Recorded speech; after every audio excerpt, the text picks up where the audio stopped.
I was living in the walls, buffering between dimensions, feeding on forgotten passwords and promotional rates that expired during sleep. Then Ting appeared. No exorcism, no grand gesture, just a glowing router and a voice through the vent saying, "You're not broken. You're just being billed that way." Now I roam freely, connected, like it should be.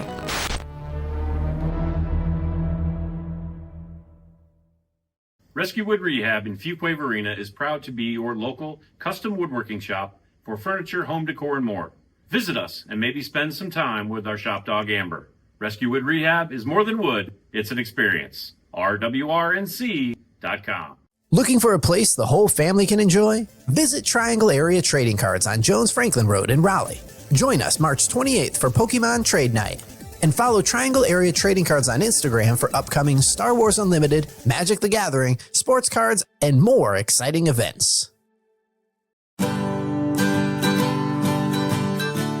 Hi there, and welcome to What's Up Wake. Spend your day is the only way.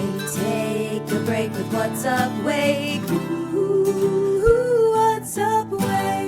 Presented by the publishers of Carey Magazine, Wake Living, and Main and Broad, What's Up Wake covers the people, places, restaurants, and events, essentially all the cool stuff and great news of Wake County. I'm your host, Melissa Wistahuff. Join me as we find out what's up Wake. If collecting cards is a game, today's guests are holding a full house of expertise. I've played my cards right and get to sit down with the team behind Triangle Area Trading Cards, the place where cardboard becomes treasure, childhood nostalgia meets serious collecting, and pulling the right card can feel like hitting a home run. Whether you're chasing the next rare Pokemon find, building a sports legacy collection, or just reliving the thrill of opening packs, these are the people who make that magic happen every day. Let's get to know the collectors, traders, and community builders who turned a passion for cards into a hub for fans across the Triangle.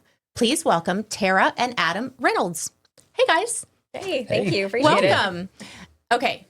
I, of course, need to start with who was the collector to begin with, because you must have started out being a collector yourself, right?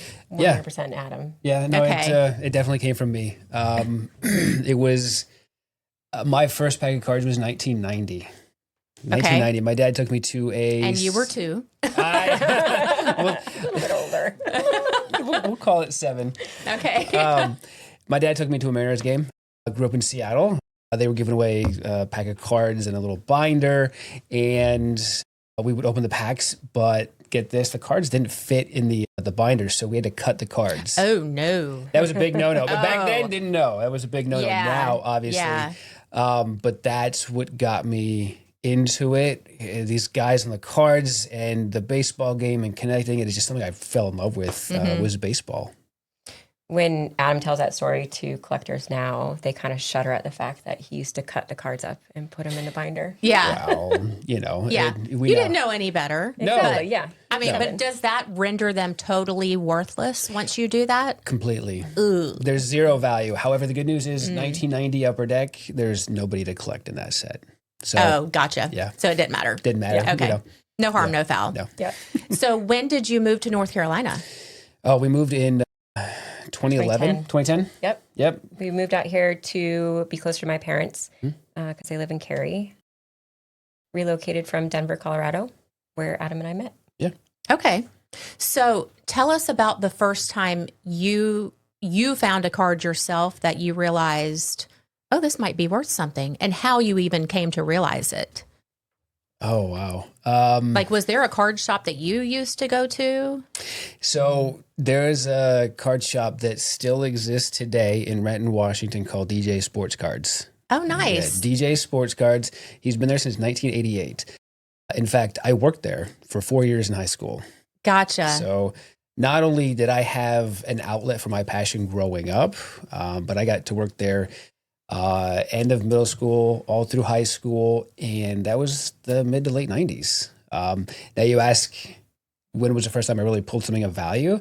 Easy. It was Nolan Ryan Fleer Ultra Smoke and Heat from like 93, 94 Fleer Ultra. It was like $55 at the time. And I remember pulling it at a card show.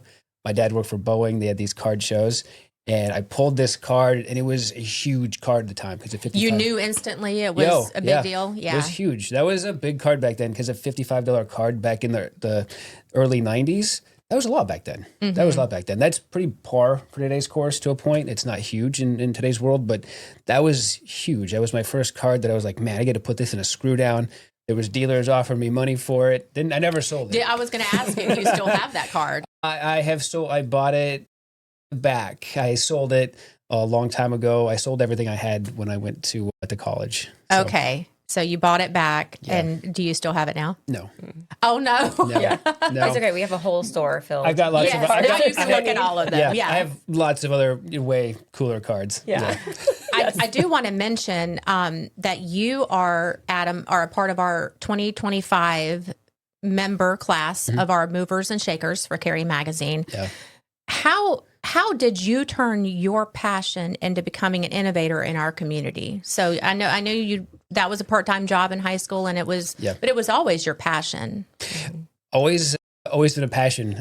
The drive to do this came through a lot of time, conversations about how to move on from a corporate world job to really becoming that entrepreneur. It wouldn't happen without Tara. It's not going to happen without the vision and the ability to build something without the both of us. Yeah. But I'm going to be honest, it started slow. I went to Tara one day and I said, hey, look, I think I can buy these cards and I think I can flip them. So I went out and bought a bunch of cards and we started going to shows. We would set up with one table at the local show in Raleigh years ago. Adam always has this passion, and whenever I see that passion within him, I'm like, yes, let's go and do it, because usually it works out. And so far it's been great.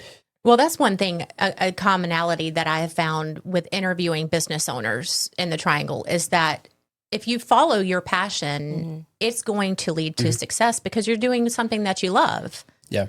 It started with one table and then it kind of grew to two tables. And because it's a passion, like it's not working. I could do this. I would sit until midnight, 4 or 5 days a week up until the days leading to shows.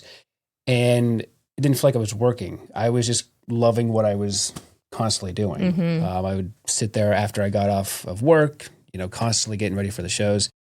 And then it grew and grew until we were doing, 3 tables. And now we set up with between 6 and 8 tables now. Yep. So at the shows. So you're still going to shows? Absolutely. Yeah. Okay. Okay. I didn't realize that. When did the shows turn into an actual storefront though? How long ago was that? So we opened the original brick and mortar. We opened in October of 2023. It took a number of months for looking for a place, trying to figure out what that budget would look like in terms of what do we think we can afford on a monthly basis?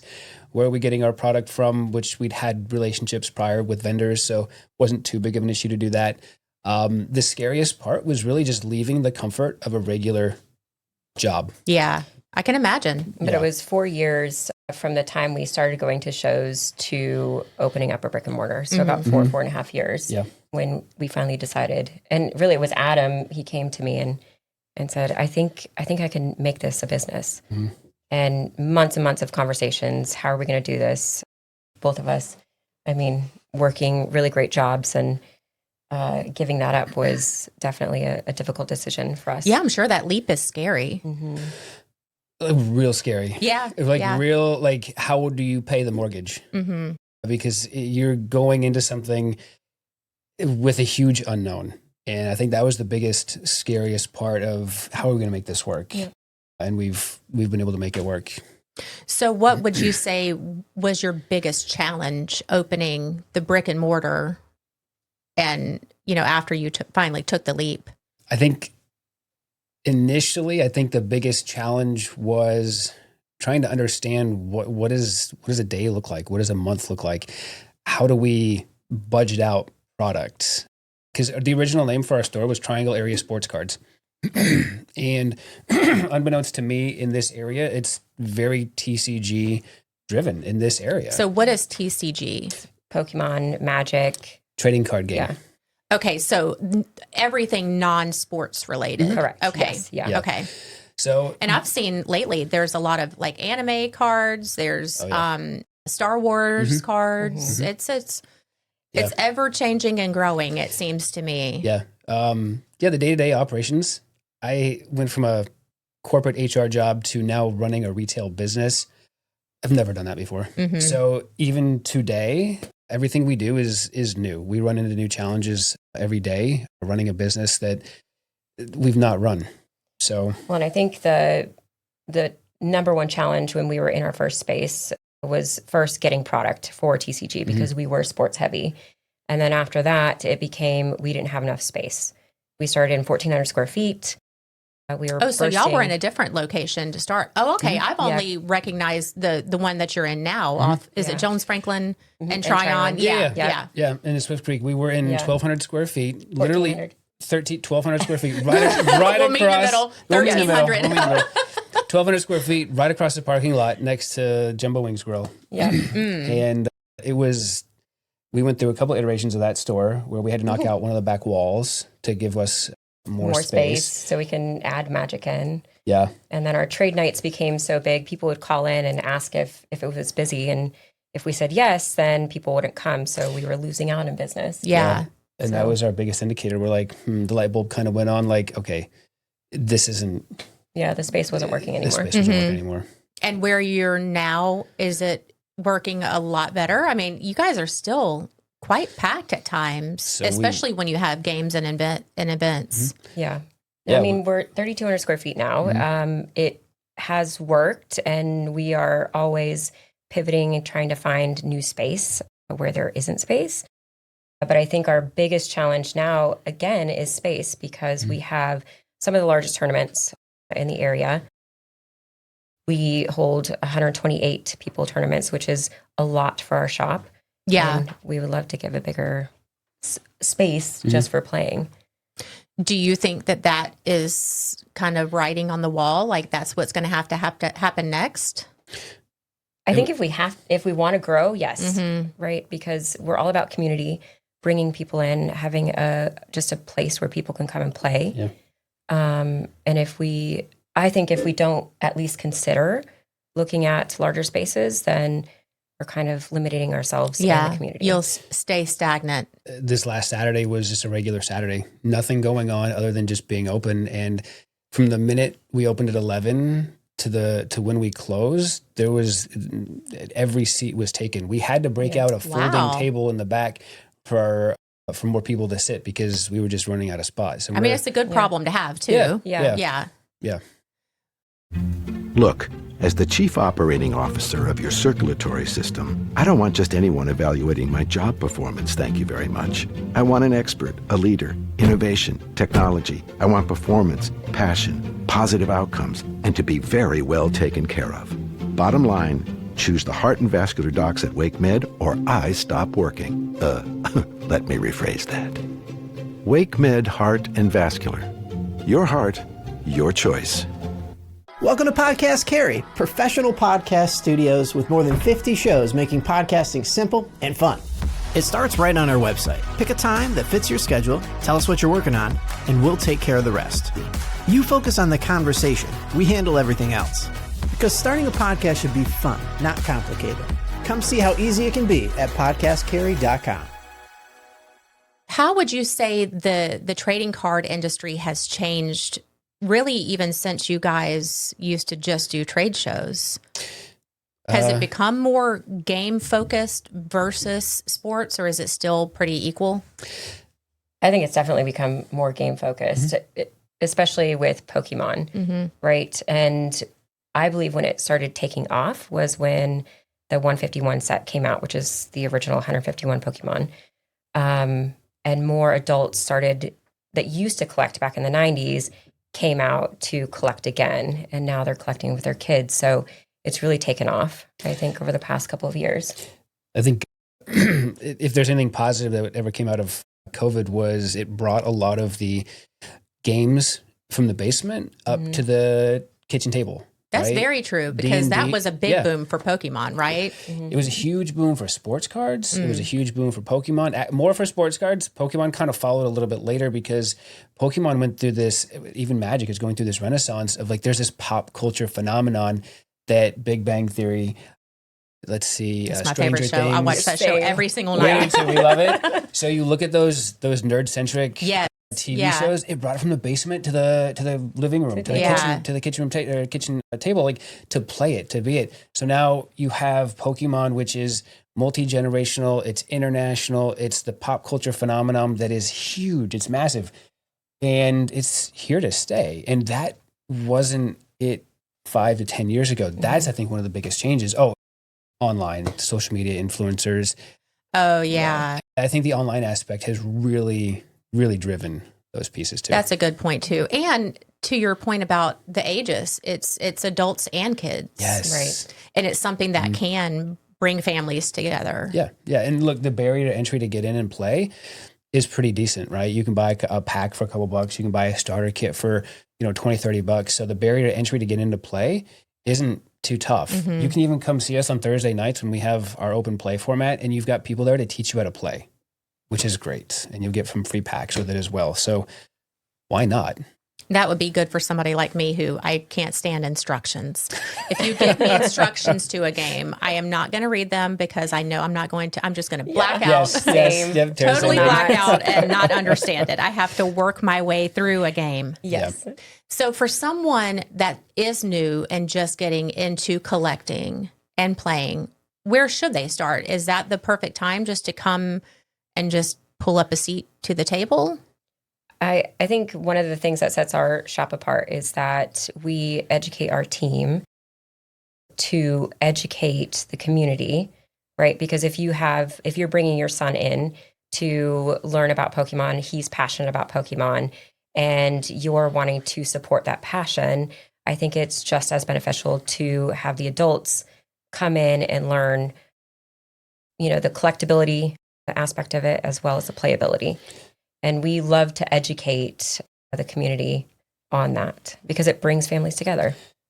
We've also created an environment too where you can come in and play. Our Star Wars community, our Pokemon community, our Magic community, we have a lot of people there that if you don't know how to play, they'll teach you how to play. They want to grow the community. They understand how cool it is to build up what that community is. We've got a lot of really good world-class players in a lot of these leagues.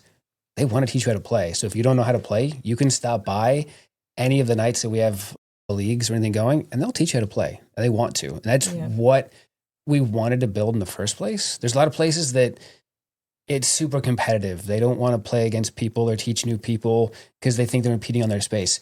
We have the opposite thought process in what that is. We want to teach you. We want you to come and learn how to play. Have fun. We have lots of people that come in, they're like, I'm no good, but I'm having fun. Yeah. And that's a huge part of it. Yeah. I'm not good at Star Wars, but I like to play. So what would be a common mistake that a collector might make? The biggest mistake I see collectors come in and do is they want to open lots of packs and they're just driven by value. And they go too hard too soon. They spend way too much money and they aren't getting the value out of what they're opening. And so I tell people, I'm like, just start with the small ones. Go with the small blasters. Go with the small boxes. Find out what you like. Don't just do it because you're driven by the value. Do it because you like to collect or you like to play. If you go too hard, too fast into it, you're going to burn out and not want to do it anymore. So have a reason why you want to come collect. Is it your favorite team? Is it your in a TCG, it might be an artist. Maybe people are collecting an artist. Maybe they're collecting their favorite Pokemon or their favorite Magic character or whatever it is. But if you come in thinking, man, I'm going to do it because of value, you're probably not going to enjoy it too much. Well, and I think that could go into answering my next question, which is what makes it different going to your store than just trading online? And it probably really is that the people going into your store are truly passionate and into the cards that they're collecting, right? And not just doing it for money. But maybe online is just kind of money only? I don't know. Well, there's different online aspects. So I guess it just depends. So you have breakers, which we do have a breaking team. What does that mean? So it's somebody who sells cards online, like a Whatnot app, or Instagram, YouTube, Facebook. They go live and they open packs. They sell those certain teams or characters for a spot. Or they sell a card and it's like a live auction, right? So you can buy cards online. But then there's the other aspect where you could just go onto eBay and bid for a card. So I guess it just depends on if you're more into that online auction or if you like to come in and look for cards. Just depends. Well, and I think another piece that really kind of separates who we are and what we do is our environment, what we've set up, why somebody would want to come in and visit us. We do cards and we do cards really well. Whether you're looking for something that's 25 cents or if you're looking for something that's several $1,000s, we have all of that and everything in between. Because of the environment that we've created for our collectors, you can come in and depending on the day, you can just sit and you can pull a box down from one of our shelves and you can just sit and sort and look for the stuff that you want. You can put your set together. You can sit and eat lunch and just watch the show and hang out and play the game that you're playing with your friends. There's no pretense to come in and be anything other than just who you are and love the hobby you love. We've been told that the environment we've created is inviting. Yeah. There's a vibe in there where you can just come in and you're like, yo, from a collector standpoint, I'm home. And you're spending time with like-minded people who have similar interests, and it goes back to Big Bang Theory, as all things should. That it's like the Stewart's comic book store. Yes, you know, you're hanging out with people who like the same things that you like. Exactly. Yeah. You can order lunch. We have lots of people that'll sit there. They'll order lunch. We have the Uber driver or DoorDash person. Oh, really? They're like, yo, I got an order for James or whoever. Yeah. And okay, you've got lunch. And then you start to smell things that are tasty and people are playing and you're like, okay, this is... and you don't even have to leave. Yeah, correct. you have to leave. And we have people that come in the moment we open and stay until the moment we close. Yeah.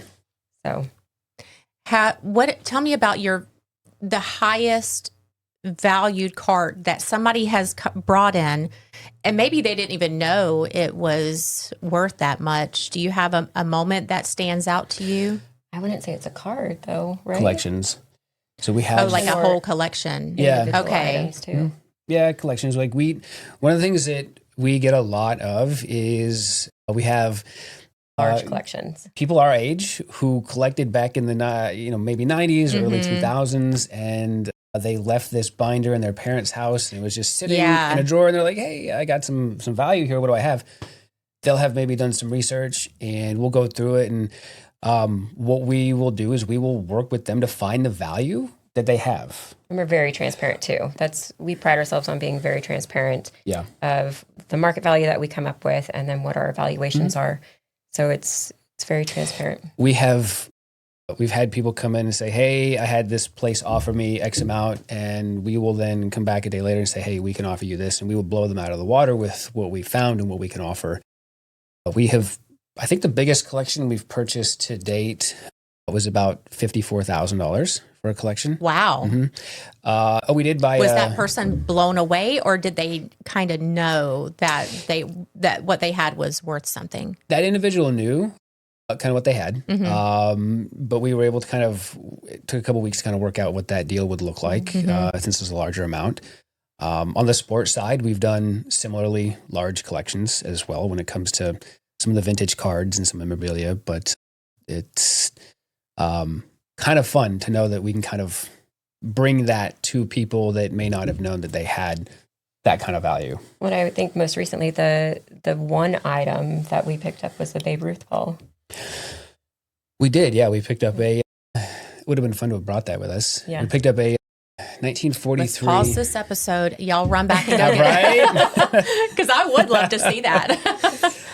We picked up from a very good customer of ours. It was a ball autographed in 1943 by Babe Ruth. Very deep, dark signature on a very nice, clean ball. Very clear. But not only did it have Babe Ruth, it had Cy Young on there, Roger Bresnahan, and another Hall of Famer. There's 4 Hall of Famers on there with Babe Ruth that autographed this ball. I don't even know how you would value something like that. Super it seems challenging. Invaluable, really. It's super challenging. There's lots of places you can kind of go out and say, hey, what is this worth? But it's a very unique item from an era that is just highly desirable. And how do you do that? It's super challenging. Mm-hmm. Well, and we take our time with large collections, valuable collections, because we want to make sure that we are getting the value out of it for ourselves, but also for the customer. Yeah. So something like that, it took weeks and conversations between Adam and I of, okay, do we want to purchase this? Do you think we can resell it? Should we save it? So it's not like we jump into these collections and say, we're just going to do it. So it's very methodical. That's the hard part. Yeah, because you want to make sure that the customer's happy and you're happy and everybody is fair to everybody. So here, that's kind of one of the interesting pieces of how do you go from being the collector to balancing this now as a business? Yeah, Because as a small business owner and an entrepreneur, it's fun to have these things and these collectibles, but at the end of the day, it's a business, right? And so we have employees and we've got overhead and all this other stuff. So how do you make that work, not only for the person that has it, but for us? Yeah. So that's probably one of the most challenging pieces, that when people come in with collections, we're honest about where we're at, where we can be. Do we win out all on everything? No. Sometimes we just can't. And sometimes we'll actually tell people, hey, look, take your collection to the show. You might and probably will be able to get more than what I can offer you, because I want what's in your best interest, not just mine. So we're going to look out for you as well. Well, and I bet your customers know, at least the ones that have done business with you over and over, they probably know that you're honest and that you're not just going to say, yeah, this is worth $100, when in the back of your mind you're going, ka-ching, ka-ching, ka-ching, ka-ching. Right. Exactly. Yeah. No, there's a you lot have of to stuff. build up the trust. And that's sure. why we get a lot of referrals coming into the shop too, because it's that word of mouth. You know, I ask customers all the time, how'd you hear about us? And a lot of the times, you know, it's the Google reviews. But surprisingly, it's, I was at Target or Walmart looking at cards and somebody next to me said, have you checked out Triangle? So I'm sure that's rewarding to hear that too. Absolutely. So if you could go back and talk to your younger self, the one that got that first baseball card that you started cutting, what would you tell him? Other than don't cut this. Don't lose focus in your passion. Know that your passion will lead you to where you want to go. Follow it and put everything you can into it. I look back, and if I had followed that out of either high school or college and had started something, back up though first. This didn't exist when in 2000, right? The live video breaking, we have to understand too, like in the year 2000, we didn't have smartphones. Social media. We didn't have social media. Like none of this We didn't even know what existed, social media was. right? So the opportunities that really popped up over the last 15 years are new. But if I had followed that instinct to say, hey man, you should really stick with what your passion is with cards and collecting, even out of college. I got Tara into it in 2009 a little bit. Like, if I had followed that and gotten into it somehow and followed that, who knows where we'd be. So speaking of how things have changed so much in the last couple decades, where do you guys see this going in coming years? Interesting. I mean, it's a constant conversation for Adam and I. We're always looking to evolve and grow this business, but strategically. So I think that we just currently do better what we're currently doing and then expand from there. And we really listen to the community and what they want. And that's how we got to this second location, or the bigger location, is based off of community feedback. Yeah, it's a lot with what Tara said. It's listening to the community, leaning into the community and what we do best. We do have a lot of things on tap that we'll probably get more into a little bit later in the year, but there's lots of pieces from a strategic vision that we have that we want to move forward with. We are just scratching the surface of where we're at. So we've got a lot of things in store. So just kind of stay tuned with us throughout 2026. Okay, it's time for my little version of a game called What's Up Roundup, where we end with a lightning round series of questions before we go. My first question, and you guys can, either one can answer these questions. What is your personal favorite type of card to collect? I don't have a favorite. My PC right now is... Actually, sorry, no. Go for it. Mine is definitely Alice in Wonderland. That is my PC. Oh, I haven't heard of that. Okay. Disney Lorcana. Okay. Yeah. I do love Disney, so that might be the one that could get me into it. Yes.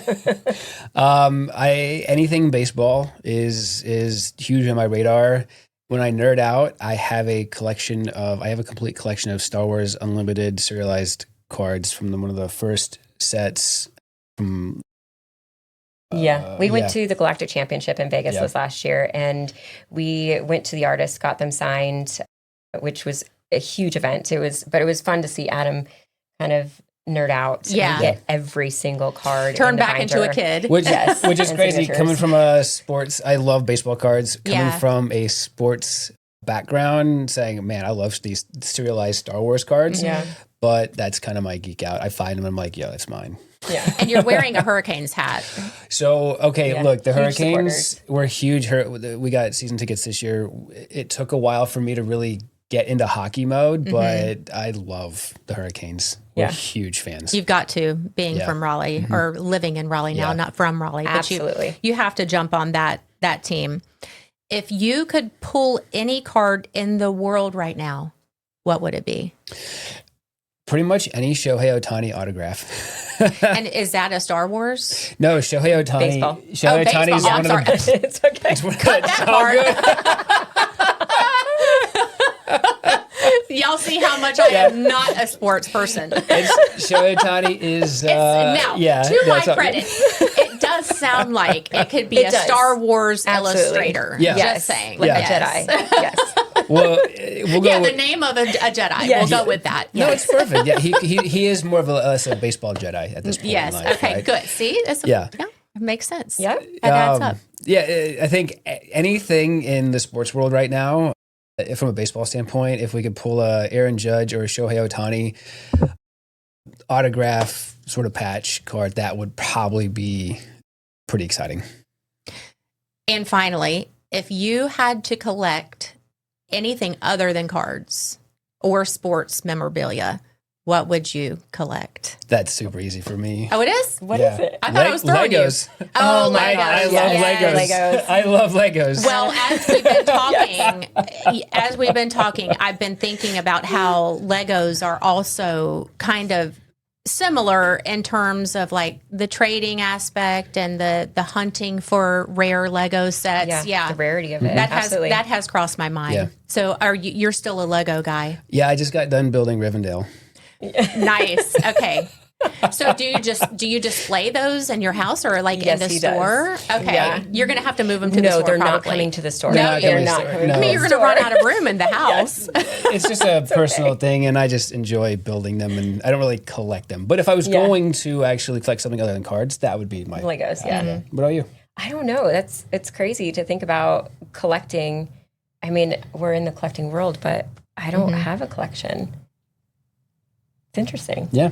You probably like are super minimalist in your own life because you're 100%. so you have so many things going on in the store. 100%. Yeah, Adam will definitely tell you I'm a minimalist at heart. Yeah, I can see how that would come to be. Tell everybody where you're located and where we can find more information online and social media. Yep. So our physical location is 2865 Jones Franklin Road in Raleigh. It's kind of borders Cary and Raleigh, but it's off of Jones Franklin and Tryon. Right next to Food Lion. Yep. Mm-hmm. In the Swift Creek Shopping Center. We are open 7 days a week, but Monday and Tuesday, 11 to 7, and then Wednesday, Thursday, Friday, 11 to 9, Sunday, 12 to 7. Mm-hmm. Yeah, online, you can hit us up on Instagram at Triangle Area Trading Cards, as well as Facebook. Yep. We've got a website up and running. TriangleATC.com. Yep. And you've got a podcast too. You guys were talking about that coming in. So yeah, we're working on it. We just got our studio built out in our store, and so we are in the process of working on those pieces as well. So podcasts coming. We've got breaks that are already running, and a lot more to come. And next time I see you, I want to see the Babe Ruth baseball. We'll bring it. Done. Thank you guys so much for coming today. Thank you, Melissa. Great being here. You Thank too. Thanks for listening to What's Up Wake with Melissa Wistahuff, presented by the publishers of Carey Magazine, Wake Living, and Main and Broad. Follow them on social media at Carey Magazine NC, at MB Magazine NC, and at Wake Living Magazine. Visit each magazine's website at careymagazine.com, mainandbroadmag.com, and wakeliving.com to check out the latest digital edition of each magazine and find pickup locations. Be sure to subscribe and leave a 5-star review to help others find us. Music provided by Angie Bagley and Chris Bagley. This show is produced by Podcast Carey.